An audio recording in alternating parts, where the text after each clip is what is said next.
Welcome to everyone. Today in this video we will discuss how to fix screen rotation not working on Samsung A04S. Let's start the video if you want to fix this problem. So first of all, go to app library, click on settings app. Now in setting, scroll down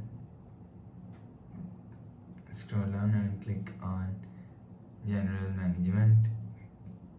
Click on reset and click on reset all settings. Reset setting, enter phone pin, click on continue. Again tap on reset, you will see your problem is solved.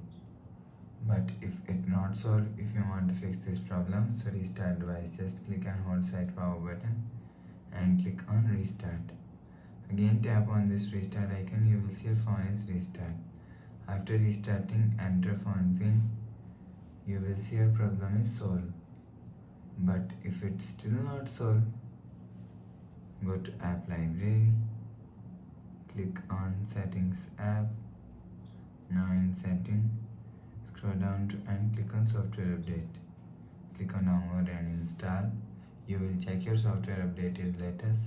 If it not latest, update your software latest. After update software latest, go back to home screen. So please subscribe for more new latest videos. Thanks for watching.